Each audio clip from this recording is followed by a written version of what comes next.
Eddie George saying the Falcons will use the time off to rest and get ready as we welcome in Todd Walker, the voice of the Falcons on the Bowling Green Radio Network. Todd, thank you so much for joining us on College Football Weekly.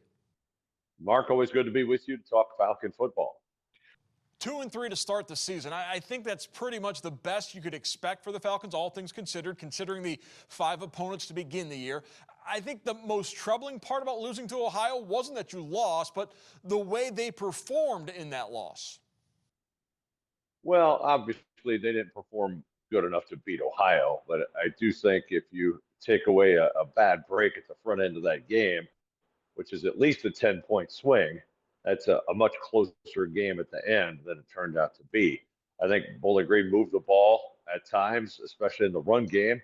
Both teams, I think, made very good defensive adjustments at halftime. Getting to the quarterback was something that didn't happen either way in the first half. Both teams got to the quarterback in the second half. And I think you saw Ohio, a little bit of their championship medal came out. And clearly Parker Navarro was the best offensive player on the field. He made a couple of key plays, and Ohio got the win. I prefer to look at the demarcation of the season. I thought if BG could get through the first 6 at 3-3, they would be in good stead. And that would include probably beating Liberty at home and getting either Ohio and or Toledo. So that is still there as far as my vision for maybe a rosy outlook at the front end of the season. You mentioned Coach George taking a week off. I think this team needs a week off right now. I think this is well-timed. That's always a topic of conversation. I think after 5 weeks playing arguably 3 really good teams in Louisville, Cincinnati, and Ohio, and Liberty, I know, is struggling with their record, but that's a top-flight program with a lot of good players. I think his team could use a break right now. And you look at the injuries, they are certainly mounting on the defensive side of the ball, perhaps more on the offensive side.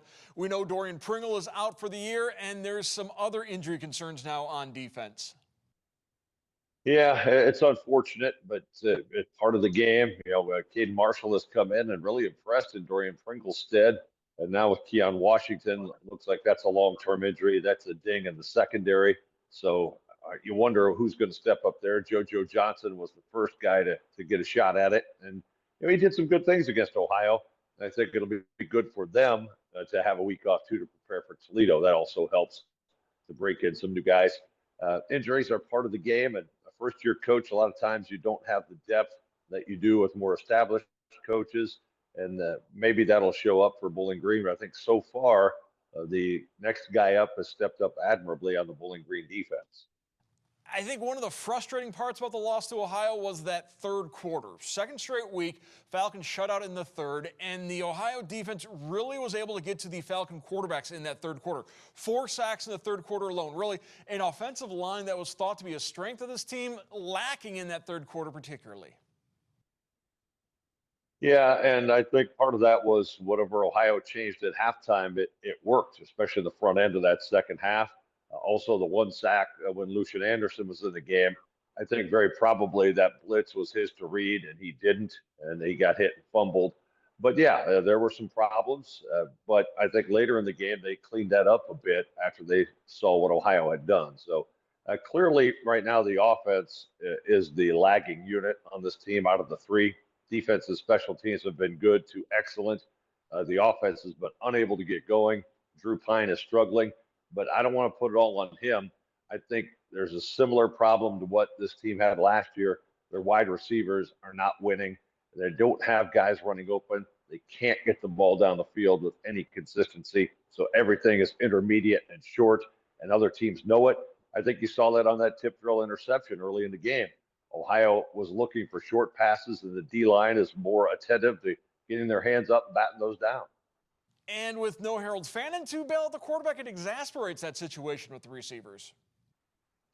Oh, sure. Yeah, you can't have Harold Fannin as a security blanket this year, but I think Bowling Green has very good tight ends. And I'm not saying Harold wouldn't be more effective, but I just think at some point when you cannot exploit teams on the outside, you're going to get exposed. And Bowling Green's been playing teams that are either Power 4 teams like Louisville and Cincinnati or top of the MAC teams like Ohio, or a perennial winner like Liberty. These teams, you can't just keep going to that well over and over. And Bowling Green's got to find another way to move the football, or else the struggles are going to continue. The other factor that perhaps we've painted over in the early season success is just how many newcomers there are to FBS Division I football playing for the Falcons. New to Bowling Green, new to this level of competition. It's not a crutch to be used, but it is a fact of the matter. This is a very young team. You had a coaching change in March. Never a good time to have a coaching change. And this was a rushed process to get this team in place. To start off 2-3, I think it's a successful start. I do too, and the thing that I have liked about it in that regard, Mark, is that while things certainly haven't been perfect, I think the team still functions very well. I mean, you don't see a lot of outlandish penalties. You haven't seen the team uh, lose its focus or lose its continuity. Its team camaraderie has remained. I think that's a great indicator of the job that Coach George and his staff have done, despite the challenges you just mentioned. And now, like I said, this team gets a week off to recuperate and see if they can knock off their rivals the next week and really turn the season around. Let's face it, if they come out of that off week and beat Toledo, all of a sudden things are smelling like roses again. So football can be week to week. It's nice to get a week of rest here and then see if they can turn the season around. And we did find out earlier this week that Bowling Green Toledo game will be a noon kickoff at the Doit a week from this coming Saturday. Certainly looking forward to that, and we'll have much more on the Battle of I-75 coming up next week on College Football Weekly. But for now, I want to thank our guest, Todd Walker from the Bowling Green Falcon Radio Network, for joining us. Thank you once again, Todd. No problem, Mark. Thanks.